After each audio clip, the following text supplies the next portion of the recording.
요나서 2강입니다. 선지자에게 여호와의 말씀이 임한 그것이 그 선지자의 사명이고 진정한 복입니다. 요나에게 임한 말씀은 너는 일어나 저 큰 성읍 니느웨로 가서 그것을 쳐서 외치라는 것이었습니다. 요나에게 임한 말씀을 보면 일어나라, 가라, 외치라는 동사를 보면서 사명자, 즉 목회자나 선교사 등 주의 종들은 많이 움직이고 활동해야 한다는 사실을 발견합니다. 그럼 하나님은 어떤 사람에게 일어나라고 하시는가요? 성경을 읽어보면 죽은 자에게 일어나라 하셨습니다. 병든 자에게 일어나라고 하셨습니다. 잠자는 자에게도 일어나라고 하셨습니다. 주님이 일어나라고 하실 때는 사명을 주시고자 함입니다. 주님의 말씀을 듣고 순종하여 일어난 자에게 하나님은 사명지로 가라고 하셨습니다.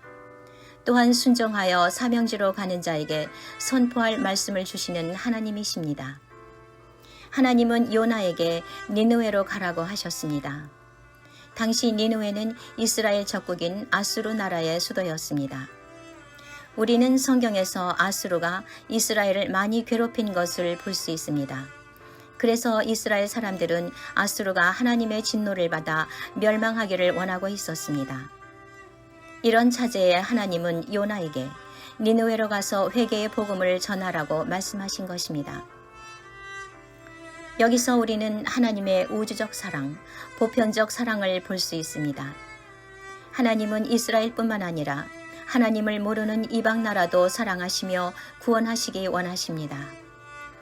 오늘날로 말하면 하나님께서는 믿는 신자들을 사랑하지만 믿지 않은 불신자도 역시 사랑하신다는 것을 알 수 있습니다. 우리 한국을 사랑하지만 북한 사람도 사랑하십니다.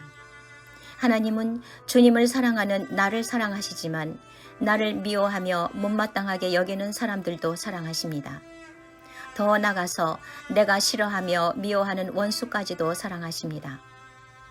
그러므로 우리는 하나님께서 사랑하시는 형제 자매들을 독선으로 정죄하며 원수시해서는 안 됩니다. 오히려 선교의 대상으로 삼아야 합니다. 그런데 당시 요나나 이스라엘 사람들은 하나님이 자기들만 사랑할 것이라는 독선을 가지고 있었습니다. 이 사상은 이방인을 멸시하는 사상으로 발전했고 이방인은 저주와 멸망을 받아야 마땅하다는 무서운 과오를 범했습니다.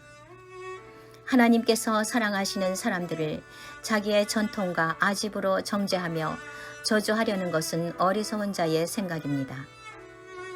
여기 본문 3절에서 어떤 자가 어리석은 사람인가를 우리에게 잘 가르쳐주고 있습니다. 주님, 이스라엘뿐 아니라 이방인들도 똑같이 사랑하시는 주님의 마음을 생각합니다. 온 인류의 죄를 위해 십자가에 달리신 주님의 그 큰 사랑을 생각하면서 오늘도 우리가 만나는 모든 사람들을 하나님의 심정으로 대할 수 있게 하소서. 이웃을 사랑하게 하시고 어느 곳이든 그리스도인들이 있는 곳에 하나님의 사랑과 평안이 있게 하소서. 예수님의 이름으로 기도드리옵나이다. 아멘.